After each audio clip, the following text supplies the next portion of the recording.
What's up, you guys? Welcome to This, That, and the Other, where we talk about Detroit and MSU sports. This is going to be just a quick video updating you guys on the NBA playoffs. And, we had 2 Game 7's today. We saw Denver crap the bed against Portland after they were up by almost 17 points at home, and they ended up giving up that lead to Portland, and they move on to play the Golden State Warriors, which I don't think they stand a chance against. I really hate saying that because I hate hearing the people that talk about how no one can beat Golden State, and I think it's such a lazy opinion, but unfortunately, you don't have that. With Houston, you had belief. You felt like they could beat Golden State if they could just find a way to win a game on the road. But unfortunately, that didn't happen for the second straight year in a row. And we're back to looking at Golden State being in the finals. I think it would just be an utter shock to me if Portland pulled off that upset. I guess they will have Seth Curry, though, for the Blazers. Steph versus Seth. I guess that'll be interesting. It's not really much of a matchup because obviously we all know who's better. But it's interesting anytime you see siblings play against each other. And it's not like Seth's a terrible player either, but it should be a short series. I'm gonna say the Warriors win in 5 because that seems to be the kind of postseason they've been having, winning in 6 games. So, I guess I could have picked them to win in 6, but I think the Warriors are going to start hitting their stride. If Portland wins one of their games, I think it'll probably be one of the first 2 games without Kevin Durant.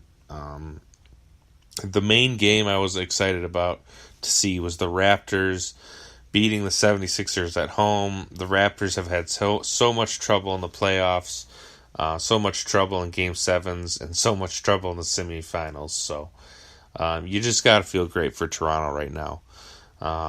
If you guys missed it, Kawhi Leonard hit a awkward-looking game-winning shot where the ball hit every part of the rim and went down.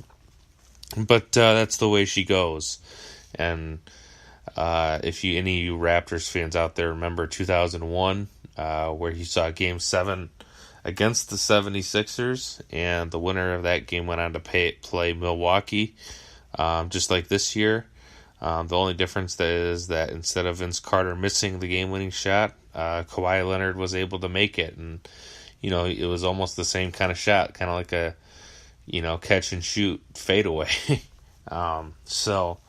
Very ironic. I thought that's just one of the things I kept coming back to, in yesterday's game, especially as it started getting close at the end. I wonder if this is going to come down to a game-winning shot. And sure enough, Raptors fans are ecstatic right now. Jurassic Park, they were electric. And I think they got a great chance against the Milwaukee Bucks.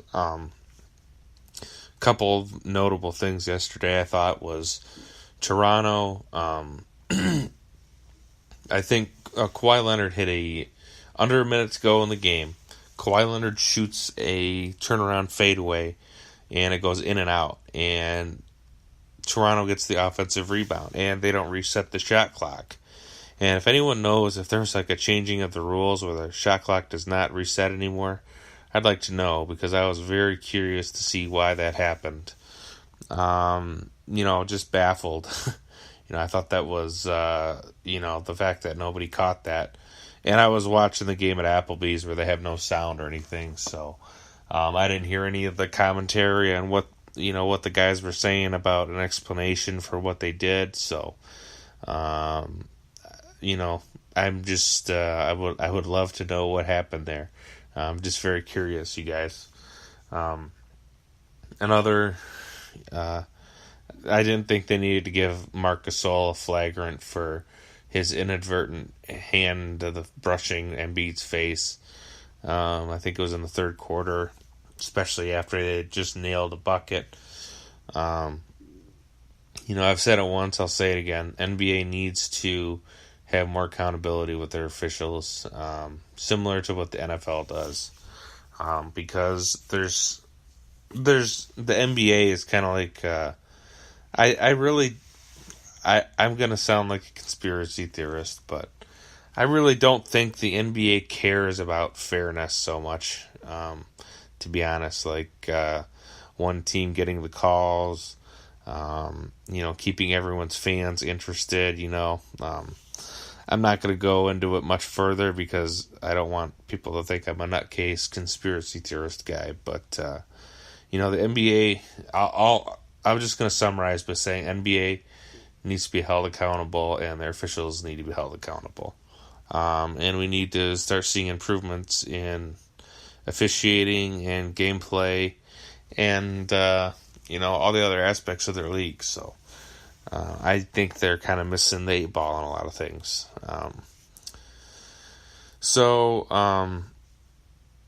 I think Toronto has a very good chance to beat Milwaukee, to be honest with you. I think everyone thinks Milwaukee's the Golden State of the East right now, and I think everyone should put on the brakes because this is their first year where they're, like a top seed or even like a top half of the conference seed. So I think that Toronto's experience, the fact that they're battle tested, they've gone through a lot of these tough grinded out series before. I think that's going to serve them well, and I think their veteran leadership is going to lead them to the finals. And I think it's going to be in 6 games. I think the Raptors will steal one of those first 2 games in Milwaukee, and I would not be at all surprised to see Toronto go to the NBA Finals. I really wouldn't. And at this point, I'm picking them to do so. They got a really good point guard in Kyle Lowry, even though he had a pretty disappointing game yesterday. They got a lockdown defender in Kawhi Leonard, and they got a center who can hit three-pointers, and Siakam. First time I've seen him play, but he looked pretty good. They got a great bench. You got Van Vliet, Serge Ibaka. I think both of those guys could be 6th man of the year material guys. And, I just don't know if Milwaukee quite stacks up with them. So look for Toronto to win this series. I think it's going to be Raptors and Warriors. That's my prediction right now. So, other big news of the day, you got John Beilein, who took the job for the Cleveland Cavaliers, and it was kind of maybe a troll job by Dan Gilbert, who's an MSU grad, to kind of take away one of MSU's bigger obstacles with John Beilein, even though they did sweep them last year. I think, if you're if you're a State fan, it's really weird because you're genuinely happy for the guy, and he's every State fan I know has nothing but respect for John Beilein, and it's just unheard of in this rivalry, really, because each fan base hates he hates the coach of the other school, with the exception of John Beilein. He was able to bridge the gap for both fan bases, and it's kind of nice because I can go back to hating Michigan, but hating Michigan basketball, that is. I guess I've always hated him, but I just had a little bit of respect for John Beilein. But it'll be he's got a being 66 years old, I thought maybe he would want to take a job that was a little more ready to win, maybe. I don't know if he'd want to take the worst record in the NBA. Granted, you're going to have some draft picks and you're going to have some money to spend.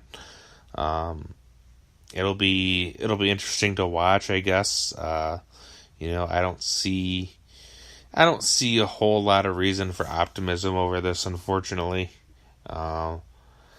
College coaches, it's the same thing with college coaches making the transition to the NFL. So you just you can't predict with any leveling degree of success how they're going to do. And great college coaches don't always make great NBA coaches. And I don't see... John Beilein does seem to develop his players into NBA players very well. So I think that's a plus for him going into the pro game. If he can develop players in just average players into superstars, kind of like he did at Michigan, then I think he could have a very successful NBA career. And, you could even see him win a championship. And I think what you're going to look at with him, he's going to have a 5-year run. And he's going to have a couple, hopefully in the ideal situation, he'll have a couple teams, maybe 2 teams that have a chance at winning a title. And, I'm thinking he'll probably call it quits after that, because he'll be 70, 71 after that 5-year contract's over with. So, I think this is a really hard day for Michigan right now. You lost your best coach in either sport, football and basketball. You lost your best coach in basketball history, so that's a hard thing to rebound from. Is Michigan at the point where they can get another big name coach? I'm not sure about that yet. So there's just going to be a lot of uncertainty for Michigan basketball this upcoming year. I think Michigan State will probably go back into their driver's seat a little bit, like they did before Beilein got there, and in a way it's disappointing, because I was really starting to enjoy the Michigan State basketball rivalry, and now unless Michigan comes back with a with a quality head coach who stacks up against Izzo, I don't think we'll probably see as great of a rivalry in the coming years. And that's kind of unfortunate. So let me know what you guys think about the hire for Cleveland. Let me know what you're feeling about as a State fan, about how are you feeling about going against Michigan basketball next year, and what do you think that Michigan's going to try to do to remedy the situation. So yeah, it's just a video keeping you guys up to date on the things that caught my eye in sports. So hopefully we'll have some more Detroit sports to report on soon. I guess a minor side note you could say, Jake Hartbarger and Brandon Sowards are coming back from Michigan State. Hartbarger I was happy about. Sowards not so much, with all the depth that Michigan State has coming back at receiver. Not sure really where he fits in, and as a 6th year, I just wonder, kid, you're not going to the NFL. Why do you necessarily need to come back for a 6th year and try to play football again? You had a pretty good opportunity last year, and it didn't go so well, unfortunately. So, Brandon Sowards, don't get the wrong idea. We love you. You're a Spartan for life. So I guess I'll stop talking, because I don't want to say anything more. I think Brandon Sowards, like I said, is a great person, and